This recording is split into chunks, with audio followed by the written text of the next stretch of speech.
Good evening, ladies and gentlemen. My name is Grev, and welcome once again to another Rip Roaring Reds podcast. You're joining us on Sunday evening, 24 hours removed from Arsenal's victory away at Molineux, beating Wolves 1-0. If it's your first time joining us, thank you very much for joining us. Please do give the video a like.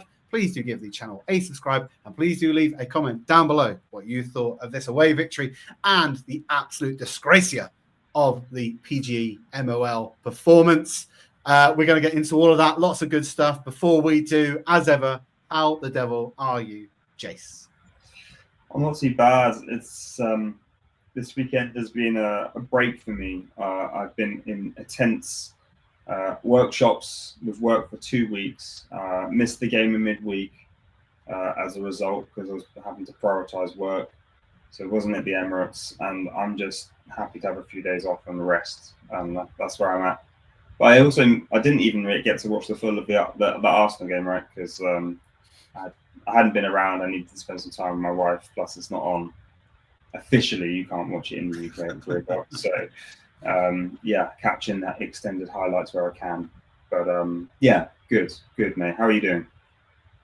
To be honest, when you just said there, I completely forgot that we played on Wednesday.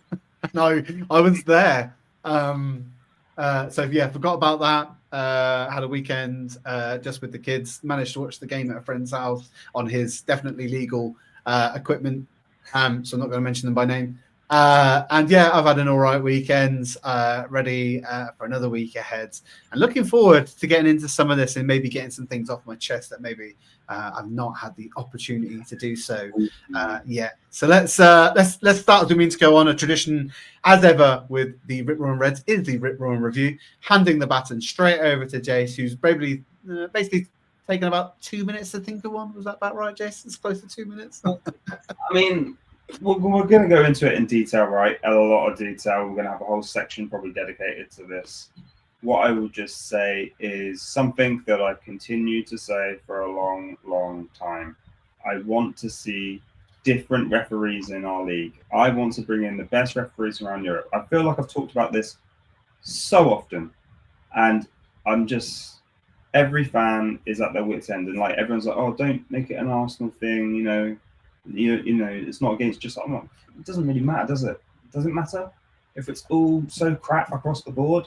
Does any of that matter? It doesn't. So it's change and action that I want to see, and I'm not seeing change in action.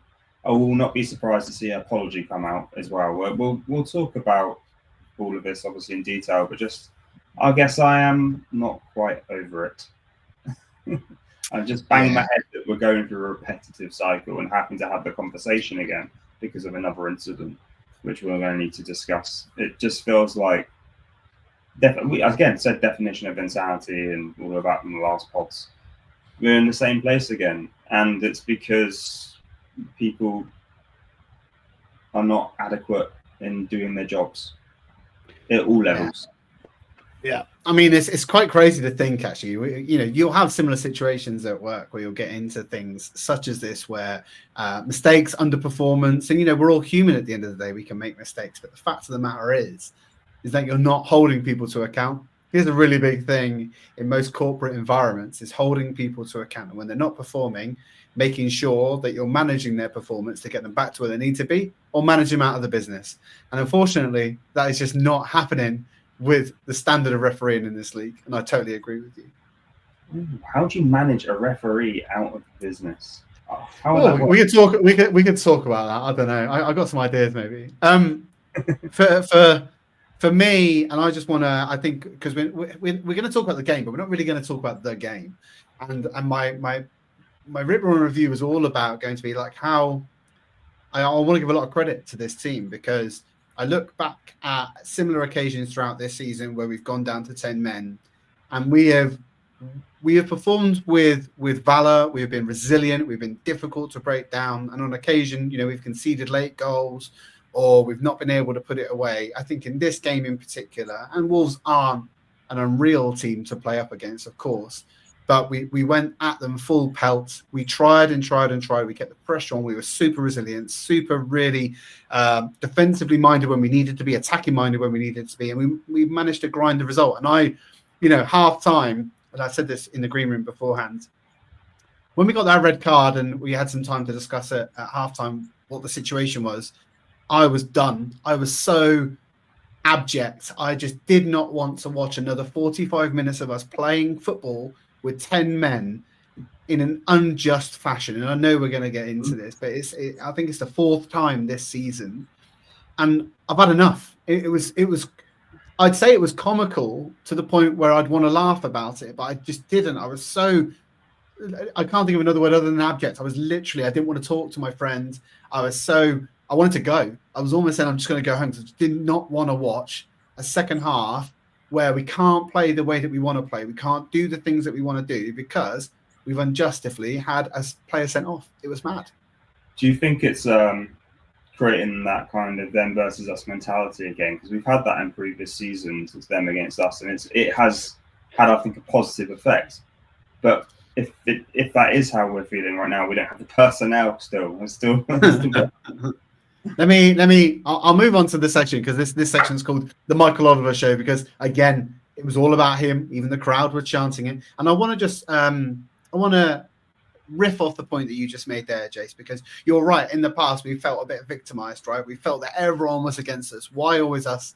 And a bit like Balotelli's shirt on us. And I had lots of friends texting me over the weekend going, it's not all about Arsenal. There are a lot of other clubs who have had unjust moments happen to them. If you look back to Liverpool, when Doku basically footed him in one of their players in the chest, they didn't get it. I suppose you want to even look back when Ødegaard kind of basketball handled the ball in the Liverpool penalty area. When yesterday, Ipswich player went into Liverpool player and chested him with his foot directly again. And the reason why I'm calling those out against some of ours is the backdrop of the kind of consistency point. A lot of the things that we've seen, that foot in the chest as an example, we've seen a few times, we've seen multiple times, and the consistency that refs have taken towards that is to not give a card, which, okay, fair enough, not a problem. The way I look at the Arsenal ones is they happen to us and you'll never see them happen again. That Declan Rice kicking the ball away and getting a red card for it has been seen almost every single weekend since, and never has a card come. Even yesterday, Man City and Chelsea, it happened again there yesterday for a throw-in. Haaland gave the ball back to them eventually. No yellow card. You look at the Trossard one where he kicked the ball away as soon as the whistle went. Again, never seen again this season, not happening again. Yesterday's one is as cynical a foul as you can see. Every single pundit that has commented on this event post the game has said the exact same thing. It's a yellow card. Everyone sees that game in, game out. We see a trip all the time. It happens. And I was, it's a bit of dark artsy, right? Lewis-Skelly did the right thing. He took the card, should have moved on, did the usual run away, and you'll get the yellow card. It's done. When he pulled the red card, honestly, even one of the Wolves players turned to me and says, couldn't understand it. Unbelievable. And I know I feel like victimization here, like I said. And of course, we've had people like Ian Wright coming out going, it's just bonkers. You never see it ever again. But it's not just Ian Wright. You've seen Shearer. You're even seeing the likes of Mike Dean, ex-referees coming in and kind of going, something needs to be done here, because that is just a silly one to give. And I think my final point before I hand it over to you, Jace, to kind of give your view on it. The fact of the matter is here, we have a system that we have created to make sure that mistakes, when they do happen, can be reversed, can be changed. And what happened here is another group of referees have effectively gone into self-protection mode. They're making sure that they can protect the referee and protect his decision and make sure that he comes across as the person in the right. And they've looked at it too, and also said it's not a clear and obvious error. I can't fathom how you would look at that, but it is so unself-aware of this whole season when it comes to VAR, that undermining the referee. The system is there to make sure that mistakes do not happen. We are human. Humans make mistakes. It happens. He didn't take a long time to look at this decision. He called it red straight away. And all it takes is one of the people in that room to go, I think you just need to go and take another look at it. If he goes to the screen, takes another look at it and goes, I still think it's a red card, that's totally fine on his part, because at least they've given him the opportunity to look at what decision he made and make sure it was correct. The fact of the matter is they just didn't. He moved on. It was so quick and so done. And as you can tell, I'm very pent up. I'm very angry about it because, again, we had to play, just over 45 minutes down to 10 men. And yet we managed to get the result. But it didn't have to be like this. And it doesn't have to be like this. And to your point earlier, diversity and difference in the refereeing personnel. It's an old white man's club at the moment. Needs to change. Yeah. So the stats don't look pretty for Michael Oliver, do they? To be honest. So I have it in front of me here. I don't know. Have you seen these stats, Greg? I've seen one. Is it that he's given 8 red cards to Arsenal players in 55 games? Is that correct? Yeah, but it's this is the interesting thing here. We're talking about don't make this an Arsenal thing. It's all teams, and I think the standard of refereeing across the league, you can definitely say it's not just an Arsenal thing. However, the stats here do not do Michael Oliver any favors. Manchester City, who we've already talked about the fact that he's been refereeing abroad for the owners of Man City and other events. 50 games, 0 red cards. Arsenal, 55 games, 8 red cards. Liverpool, 57 games, 1 red card. Chelsea, 44, 2 red cards. Man United, 43, 3 red cards. The stats speak for themselves. Like, for me, this... I kind of find it very hard not to take that personally. Like, I agree the argument around the standard of refereeing across the league is poor. You know, so every team at a certain time feels victim at a certain time. And I get that. I think if you look at the way VAR is being used at the moment, they're kind of almost using it to back up the referees' decisions. And they're not really overruling as frequently as they should be, which is really frustrating. Like, that should have been overruled, in my opinion. That's why have you got VAR there? It's every other game, it's a yellow card. The Gomes challenge, which was worse than the Skelly challenge, got a yellow card, and that created a red card. It wasn't a direct red card for a studs-up challenge, and that was worse. So the And he'll only get 1 game ban then, not 3 games ban as well, right? Yeah, exactly. So this is ridiculous in regards to the standards, but Michael Oliver specifically, those stats speak for themselves. I'm not going to say anything more than that. I'm just, you know, the data is there. Follow the data. That's what we do in business.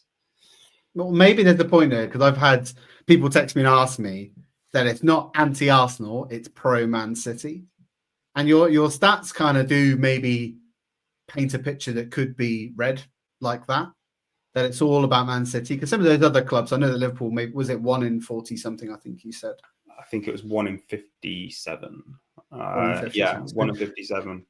But it is quite crazy to kind of think that he was paid to referee in a country by the owners of Man City, like you say, and then able to come back over here and continue to ref our games. And I think this goes back. I go back to the Kovacic challenge on Martin Ødegaard in our half when he had a yellow card at 33 minutes.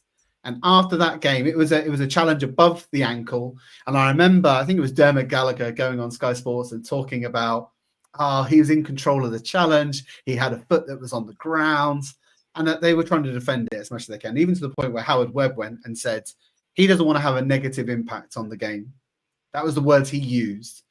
And honest to God, I cannot fathom a world that he has been able to continue to ref games for us when it's so clear and obvious he has nothing but disdain and nothing but hatred in trying to take any opportunity he can to cause us harm or to make the show about himself, because that is very much what it seemed like to me. And I said it before, the crowd made a point of it. It was the Michael Oliver show. It was all about him. It wasn't about football. And the only thankful thing I've got left in me, Jace, is to say that I'm thankful we won, because at the end of the day, football won. And that's all that matters. Well, Wolves might not think that. Yeah, but let's be honest, Wolves, if you want to talk about Wolves weren't great. No. Wolves were abject. They weren't very good. Even with 10 men, we looked far more the dangerous team. Like every single game that we've been talking about for the last 2 months, we were in total control, total dominance, total control. They had one opportunity, deflected. That Raya made a really good save. Other than that, they literally didn't have anything this entire game. And we talked about the blueprint to beat Arsenal. They had it in front of them. And frankly, I don't feel they took it, because we were there. when we had the player sent off, that blueprint was there for using and taking and could have easily undone us. Yeah, I mean, I just don't think they have the personnel to like other teams have played against us recently. I mean, because even Ipswich made it hard for us. We beat Ipswich, but I mean, Liverpool smashing Ipswich 4-1, and then we could barely beat them at home.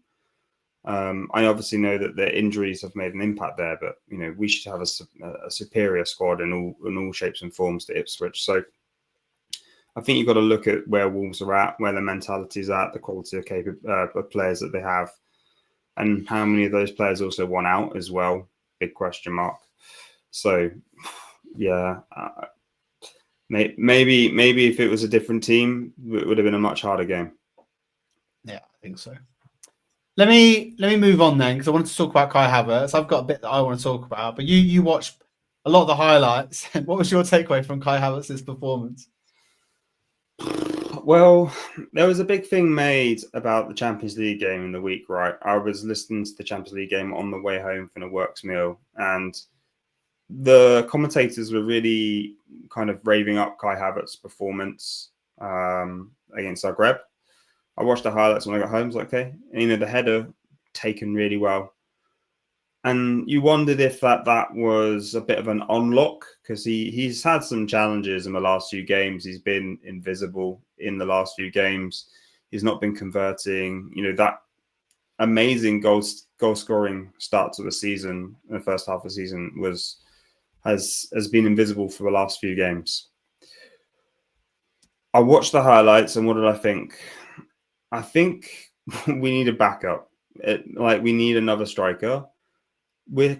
I think we need another striker with a level of height about them. Because the service that he's getting is, you know, that's clearly the way we want to play. But at the moment, he can't hit a barn door to save his life. And any chance he does have is going straight down the middle. I thought his mindset would have been in a better place, but I think the reality is that he's probably overplayed. I know you've got a view on it. He needs a rest, but I actually look at it, and if you look at I haven't gone back through the last lineups in January, but since Saka was injured, he's pretty much played every game, I think, and that's because Jesus then either has to cover on the right, or you're playing Jesus through the middle, and then he's in the 8, or in the left 8, or you know, in the right 8. Left 6, right 8, whichever one you want to go with, because Odegaard's been in and out of the squad as well, and I do think he is really valued and very reliable, but everyone is in that red zone, and potentially that's just where he is, and hopefully a sunny week in Dubai will cure things. He's also isn't he a new dad as well? I know Odegaard is. I thought it was, yeah, I can't remember. Not that actually. That's why I said Odegaard. Well, Odegaard looked tired the other week, and I think someone said to me, he goes, it's probably because he's being kept awake at night by his baby. So you never know, could be. You get paid £250,000 a week. I'm sure he's got some help. He's got plenty of help. There was a point in there that you mentioned. I just want to go at this point of the season, he's got 8 goals and 2 assists. Right, so he's got in 20 appearances, so he's getting something every other game. This is about the same metric that he had last season. If you remember, it was about this point last season where he went on an absolute tear and was scoring every game pretty much, and that's where most of his statistics kind of came from. And so it's just quite surprising that how critical even us on this podcast have been about Kai Havertz, but his actual output is pretty consistent compared to where he was last season. The eye test, I think, for both of us, right, is it saying he should be putting away a lot more than he is. And that's where the olden Kai Havertz, where we kind of compared him to maybe a bit of a donkey or he's just a bit of a weird footballer, the way he positions his body and the way he snaps at balls. That seems to be creeping back in again. Yeah, I mean, again, I put it down to fatigue. You know, if he has a little bit of a rest, maybe he comes back and comes on a tear. I also think it's about the service he has as well, right? You've got to have the right players around you, and it does feel like the way we're set up at the moment maybe isn't optimal. I think the amount of crosses that Saka's whipped in and he's been able to take, when Odegaard's on form, he sometimes can find him through the gap as well. Odegaard's not been on form massively of recent. So I think if you lose some of that service as well, he's impacted in that way too. So I think there's so many factors and aspects to the goals drying up. And then there's the fatigue that I think naturally comes in when you're just playing that many games. Yeah, January's been a real tough month for us. And I was going to like, my point here was that Kai definitely needs a rest. He slumped to the floor at the end of this game. He was lifted up by the physio. There was a stat that I pulled up that I'd seen doing the rounds on Twitter that was just super surprising to me. Kai Havertz is the second most distance covered by any player in the Premier League this season, only behind Bruno Guimaraes. All the rest of the top five is either like a winger, a left or right back, or a defensive midfielder, someone box to box. It's not a striker, put it that way, because most strikers are not putting in the distances that he's putting in. If you look at the way some of the out-and-out nines play, whether it's Isak, whether it's Haaland, they're not doing the same amount of running into midfield, picking up the ball, driving with it, helping the midfield out. And that is testament to the top player. So although he's not goal scoring, I think me and you have both said this before, he picks up some super interesting positions. He really does help drive the team from the midfield. He can play a lot of different roles within this team. And I'm frankly just, he can't get a rest, right, Jace? That's the problem that we've got at the moment, because we're far too deep in our injury crisis that we have no one that can, even if you had a Jesus, he might be dropping into the midfield, because Merino didn't make the bench for this game, I don't think either. So generally speaking, until we make a signing, he's going to be starting games. I think there's an opportunity against Girona in midweek to rest him anyway and play some of the kids, because we don't necessarily need, I think there's far too many things that need to go against us for us to be knocked out of to at least fall into the 9th place to 16th place bracket in the Champions League. Can't happen, I don't think. So we'll play some of our kids. I'd hope he should not be playing that game. Yeah, no, I'd agree. Yeah, you're right. Merino wasn't even on the bench. Was that an injury? Was that? I didn't hear it, because I know that Odegaard missed out, and I think his was an illness. So my only thought was that maybe it's like an illness making the rounds around the camp, and it was those two that got ill. Yeah, I'm just looking for news. No. Oh, okay. Yeah. I think yeah, you're right. I think they've got the same bug. Yeah, not sure, but I say, Mikhail, this is a lot of our season, to be honest. In-out players not being able to get, and I think I talked a lot of statistics in the last pod about how inconsistent our starting 11s have been, and how particularly players like Merino, who are new to the system, have not even been able to string 5 games together and even when they are, they're not playing with the same players. And even this is just like a case in point, before we kind of move on to maybe the next topic. Calafiori obviously scored the goal, well taken goal. Love the fact that he just runs to the bench every time he scores. And this guy only seems to score clutch goals, which is great. I was going to say, clutch is definitely the word for his finish. Calafiori, that'll be my next subject when we get it in a moment. But the fact is as well, like we were talking before, that Myles Lewis-Skelly is our starting left back. Yeah. And now he's probably on the cusp of missing 3 games. And as luck would have it, Calafiori's back fit and firing and looking quite good, which is beneficial to us, because if we don't overturn that ban of Lewis-Skelly, we need him. Otherwise, it looks like we're going Zinchenko or Tierney, who are both seemingly getting games at the moment, which is super interesting as well. Yeah, I mean, I think Skelly's going to get his card overturned, right? I mean, so many. I don't know. I just wonder if they'll. This is another thing. It's like protecting my own. This is where it's like if you overturn it, it's like accepting defeat. It's like, oh, we were wrong. Sorry about that. It's just not. I just can't see it happening. Well, it wouldn't be the first time, and it won't be the last. So I don't think it makes a difference. Yeah.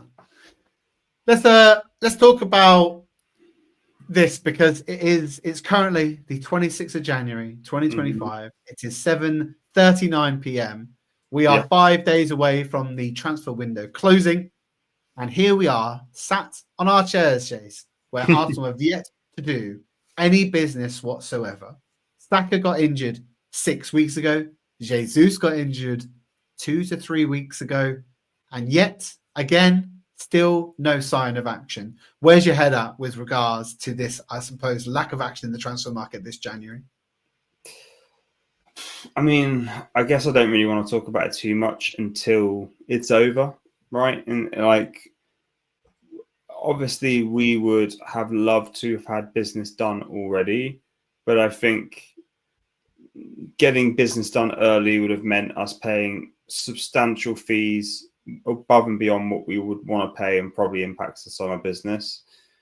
As we get closer to that window closing, it seems to be if there is action in the January transfer window, it does always seem to be towards the end. You know, I think Jorginho and Trossard were closer to the end of the window than they were at the beginning when we brought them in a few seasons ago. I think it's also, you know, for some of the buys that we can get, it's going to be players who are probably either in a team that isn't going anywhere. Sesko, for example, as an example of Leipzig, you know, it might make sense for them to cash in. They're not going to miss out. They'll probably get an extra 10 or 20 million by cashing in on him now, and we need him. So that demand makes sense. And at the same time, they're not going to be losing out much because their season's just not gone to plan. So you could see that one happening.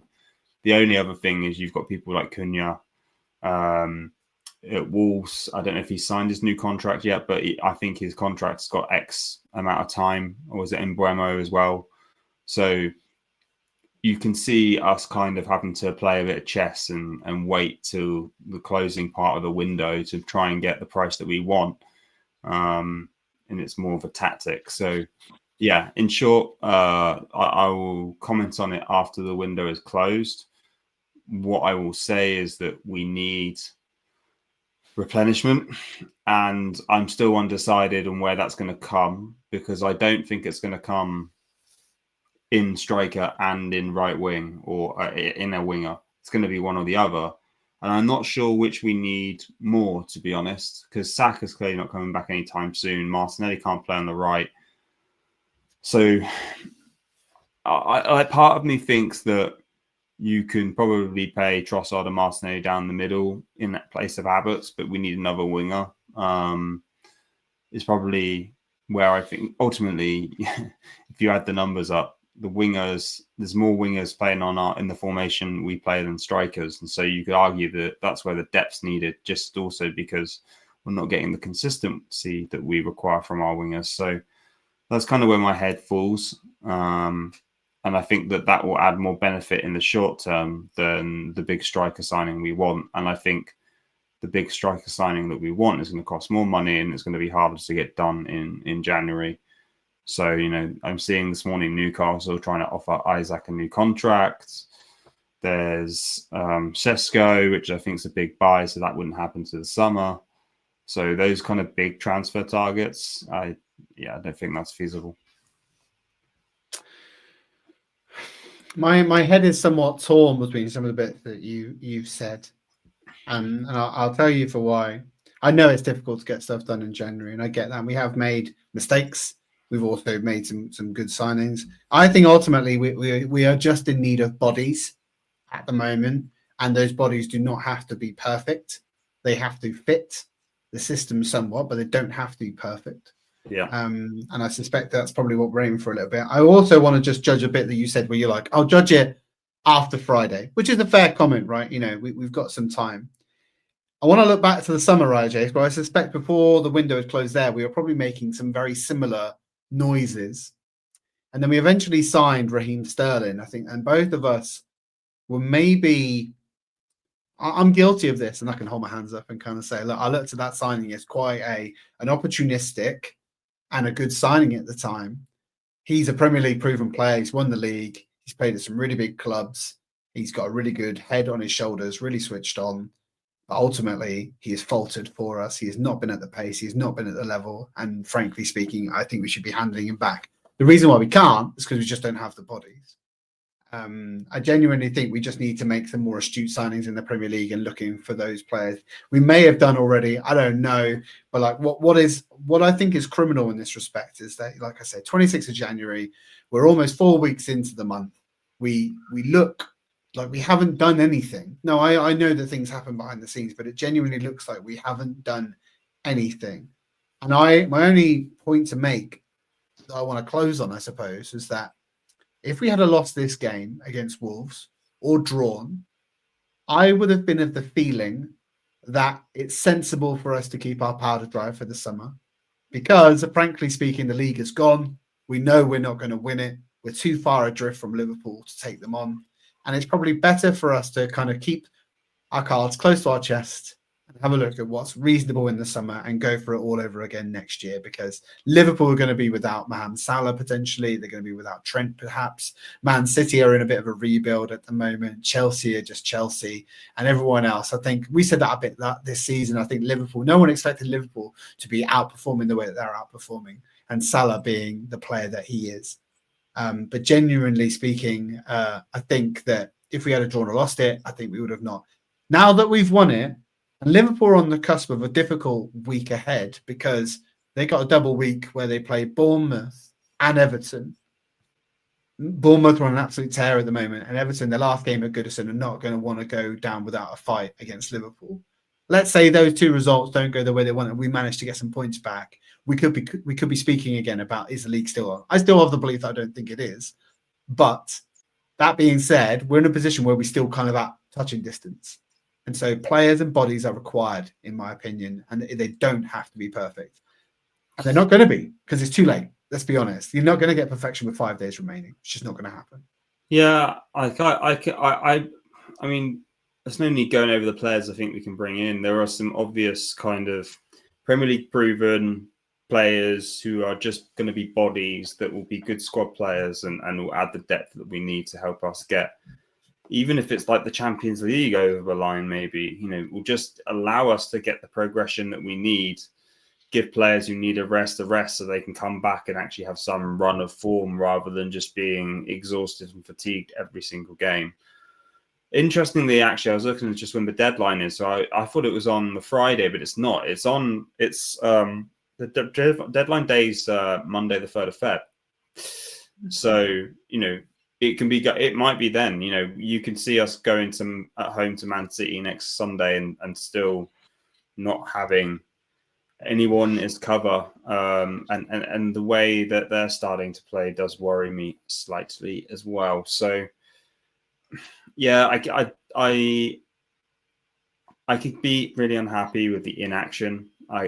But I just don't see the point. It's not getting us anywhere right now. And I may vent that on a podcast next weekend after the City game when we really see where we're at. But right now, there's nothing we can do, and so you're just surviving game to game. I think even if we were able to get a player in, they're probably not going to be playing against City. So no, I could agree with that. Right. I don't know if there's anything else you wanted to discuss on this game, Jace, other than you might want to reflect on some of the weekend's results. I think someone was messaging, I was messaging a Wolves fan at work at the weekend. It was really, really funny because he doesn't really follow football, but he's a self-professed kind of armchair fan of Wolves. And he said, our season is really, really bad. Looks like we're going to go down. I said, yeah, we're not having a great season either. And then he sent me a screenshot of the league table and he was like, what are you on about? And I was like, when you kind of think of some of the expectation that maybe we put ourselves for Arsenal in this season and seasons, the last 2 or 3, what Arteta has bought, and you can kind of look at that and then reflect a little bit, because if you look at Spurs, and I said this to you before, Spurs fans were doing the Poznan against Manchester City on the penultimate game of the season last year because they were losing, and it meant that Arsenal were not going to win the Premier League. And now, 9 months later, do you see them dancing now? Because they're in a relegation battle with the likes of Leicester, who beat them, Ipswich, Southampton, and I love it. I absolutely love it, because no matter how low me and you can sometimes feel about this Arsenal team and the things that we have done, it can always be worse because there is always Spurs. Yeah, I mean, you got to take some joy, I guess, in Spurs sitting 15th in the league. I'm surprised that Pochettino. I always murder it.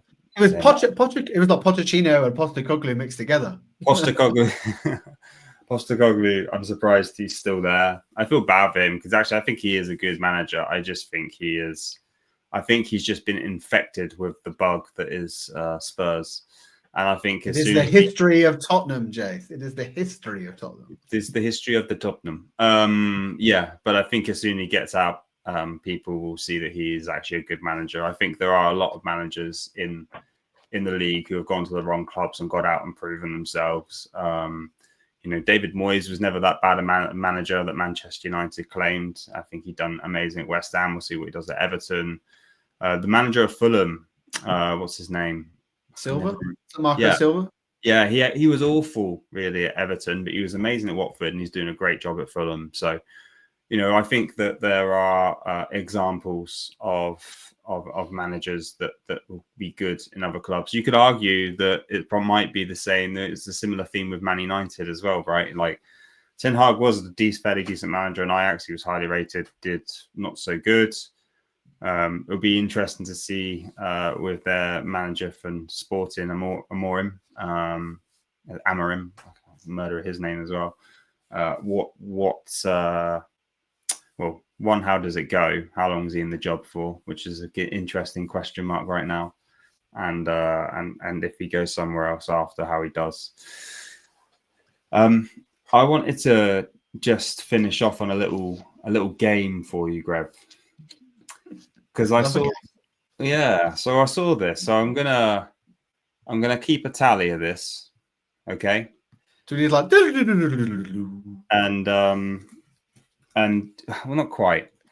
This is called hit miss. I think I saw some of this, and this is where you list out Arteta's signings. Yeah, and you can say whether I did see this. Yeah, so I want to see. We can make a tally of. I've got the list here. Go on, then. Of people that have been signed under Arteta. We'll do the full list, and then at the end, I'll tell you how many have been a hit and how many have been a miss, and you can judge on whether maybe we should sign someone or not. Yeah, look. There you go. Hit and miss, James. Done. Oh, there you go. Quickly. Lovely done. Right, let's go to the bottom of the list. So I guess we'll start. I don't know if this is in no particular order. Okay. It's not in signing order. Okay. No, it's not. It's in the order of the transfermarket.co.uk's website, which is not dated order. So Raheem Sterling. Miss. Oh, okay. Don't even need to think about it. Yeah. Neto, goalkeeper. Miss. Matthew Ryan, goalkeeper from Brighton. Huh? We loaned him. We loaned Matthew Ryan from Brighton. Yeah, miss. Cedric Suarez. I'm even going to answer that for you. I'm going to answer that for you. I can't stand Cedric Suarez. Willian. Oh my God. Is this like the list of the worst Arsenal players that miss of all time? It's awful. Yeah. Austin Trusty. Missed. I know the next one's a hit. Odegaard. Hit. Finally. Renarson. Miss. Did he even play a game? Maybe like one or two. I think he might have played in the League Cup, maybe. Yeah. Right. Okay. David Raya. Hit. Boom. Back in the game. Marquinhos. Miss.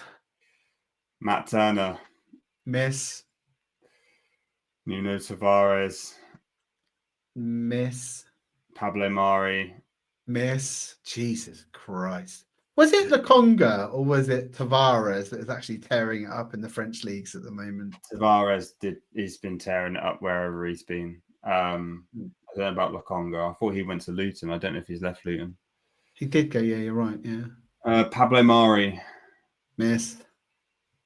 Jesus Christ. Are these all Arteta signings, yeah? Yeah, absolutely. Wow. Jorginho. Wow. Hit. From the money he cost and what he's done, That's what I was thinking of. I was like, he's been quite a good utility. He hasn't set the world on fire, but I wouldn't say it's a miss. Oh, he's better than this player that we paid more for. Lokonga. Yeah, miss. Yes. Here's an interesting one. Takahiro Tomiyasu. I don't feel it's interesting. I think it's a miss. Yeah, me too. I love him. I think his injury record, even before he joined us, was pretty patchy. Yeah. Yeah, we shouldn't have gone in for him. Jakob Kivior. Miss. Trossard. Hit. Gabriel. Massive hit. I think he's genuinely probably one of the best signings that he's made. Yeah. Ramsdale. Ooh. Oh, that's a tough one. Come back to me. All right. I'll save that one for the end. Hang on. Make a note of that. What do you think? Miss. Really? I Straight love away? him. Yeah, I love him, but if he would have been a hit, he would still be our number one. All right, fair. That's a good point. I'm missing. Stick on a misser. Okay. Marino. Sure, it's too early. It's in the list, though. Miss. Okay. Jesus Christ, the scales are very imbalanced. Zinchenko. So I when I watched the video, I said hit. Yeah. I think for the money, I think for the stuff he's done, I think he's a good versatile player. I think on his day he can be very good. He has a couple of mistakes in nothing major. I think he's a hit. Really? What did you say? You say miss. He's proper borderline. I'll give him a hit if you want to give him a hit. I mean, I don't need to get. I just think maybe I just needed to put a hit in there because there's been so many misses. Okay, right now. Every Jesus miss. I'm putting Zinni in based on current. If he was going to be our long-term left back, but he's never been our long-term left back. Even last season, his second season, he was under scrutiny. So I think it's a miss. It's only his first season. Fabio Vieira. Miss. Urian Timber. Hit. He's absolutely mustard. Can't wait to see more of him. He's amazing. I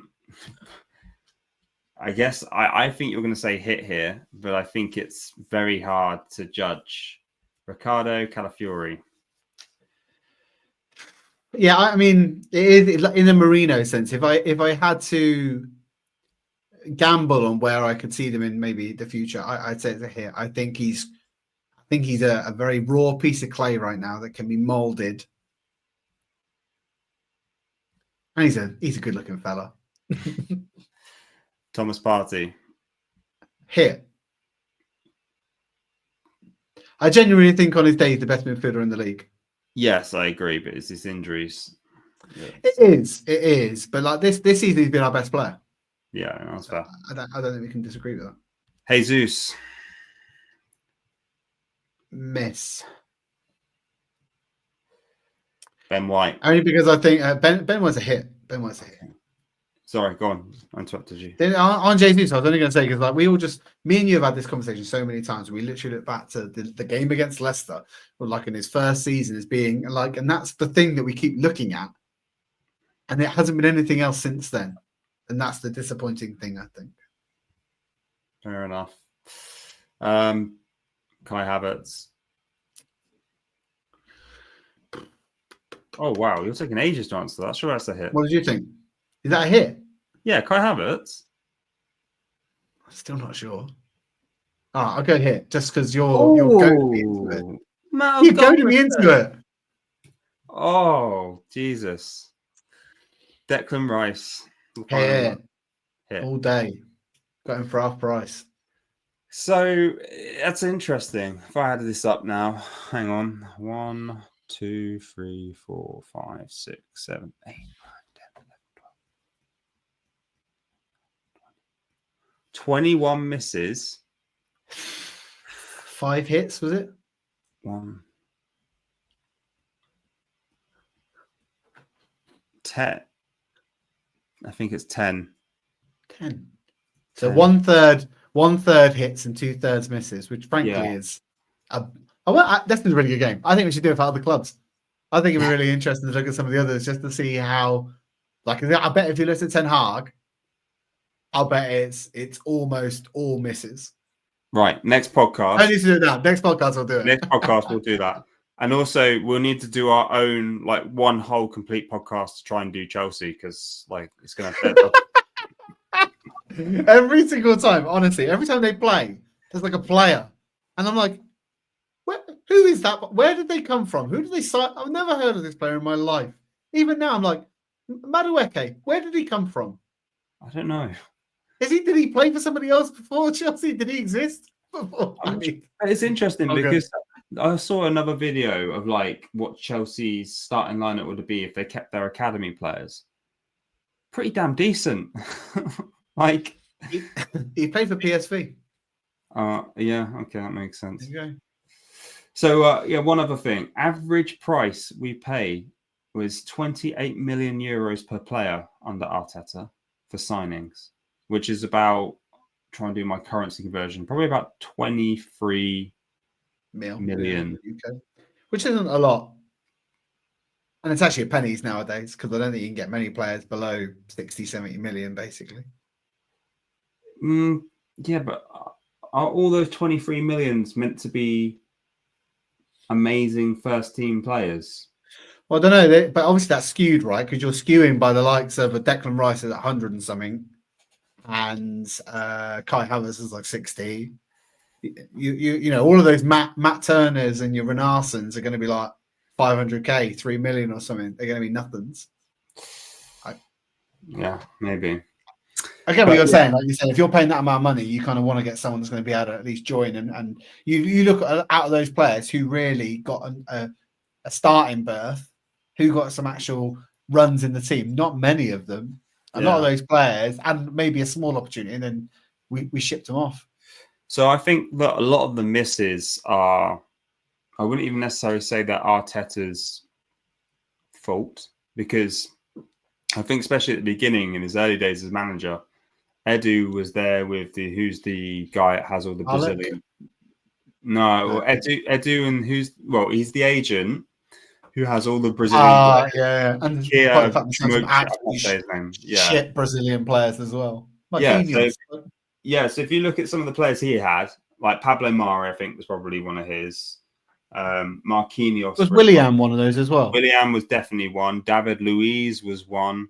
William was one. There's another player. Cedric Suarez was one of his. So like all of these players in themselves, like you can say, I don't think Arteta had much say in those players, to be completely honest with you. But if we look at what we did in the summer, so Calafiori, Marino, Raya, who else did we bring in the summer? Calafiori, Sterling, Marino. That was it, wasn't it? Sterling and Neto. Yeah. So that, and I think we'd say that Calafiori and Raya was already a hit. So I think we're saying that's 2 out of 5, and one of them was already signed theory the year before. So I think that 1 in 3 ratio is bang on, which is questionable what we're going to do, even if we do sign a player in the window. Like I'm going to say, it's good actually. Yeah, you're saying you got a 33% chance that they're going to be all right. Yeah, exactly. Look, we're going to go to the next podcast. Like I said, Man United, because I reckon theirs will be like 1 in 5. I reckon it'd be worse. Yeah. Don't do it now. Don't spoil it, James. You're going to ruin it. Okay. Yeah, we'll do. All right. Well, thanks for doing that, Jay. I enjoyed that. It was good fun. Thank you for joining us. If you made it this far, really, really appreciate you joining us on the Rip Roaring Reds. We try and review almost every Arsenal game when work or personal lives or shit results get in the way. We'll be back again, hopefully maybe a midweek against Girona. If not, we are going to the game against Manchester City at the weekend. So we'll look forward to seeing you again then. If you're watching this on YouTube, please do give the video a like. Please do leave a comment down below what you thought of this game, and please do make sure that you subscribe to the channel to make sure you do not miss any episodes as soon as they go live. Jace, if they're listening with their ears and not watching with their eyes, what do we need that audience to do? Yeah, podcast provider of choice. Just make sure you subscribe. Apple, Spotify, we're on all of them. And leave us a star review. 5 stars, no less, please. Lovely stuff. We'll speak to you again in the week. Have a wonderful week. See you later. Cheers, guys. Come on!